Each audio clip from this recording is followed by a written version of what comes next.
Le pervers narcissique est un perpétuel intrus dans la vie des autres. Ne tolérez jamais l'intrusion des autres dans votre vie.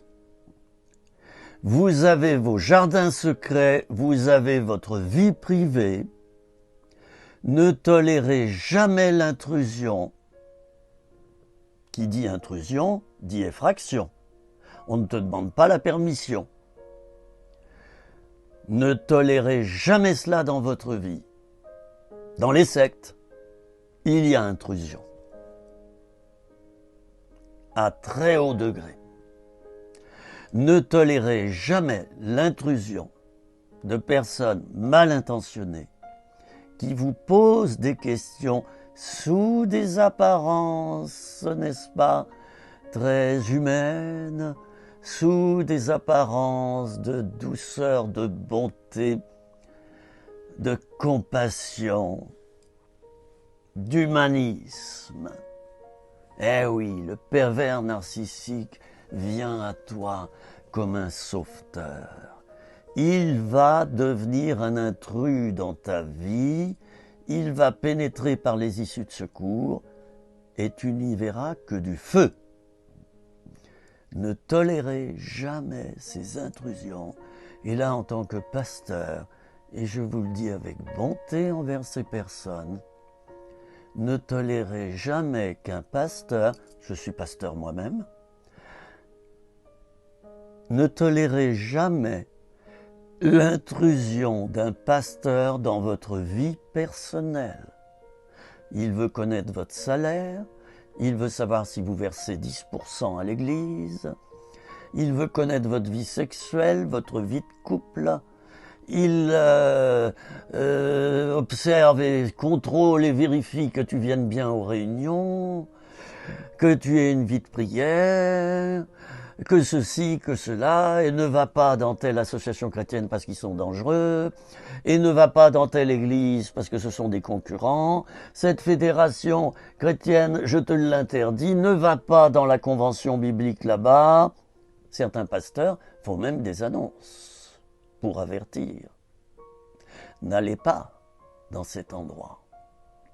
Ne faites pas confiance à ces gens qui ont des dons de prophétie, des dons de paroles, de connaissances et de paroles de sagesse. J'ai déjà entendu ça.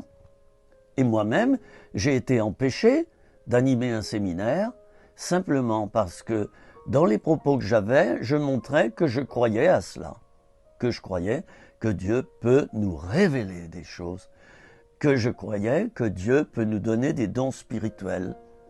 Le pasteur sur l'estrade était mal à l'aise et vous savez ce qu'il a fait ? C'était dans le sud de la France, je ne dirai pas où. Il a pris en main le micro et je n'ai plus eu le droit à la parole de toute la fin du séminaire. N'obéissez pas à ces gens intrusifs, mes amis.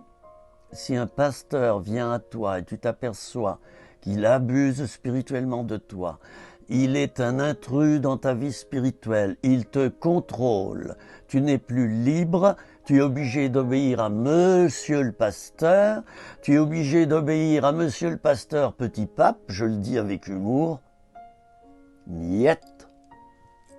Il y en a beaucoup qui se font avoir. Ben oui, c'est mon pasteur, hein.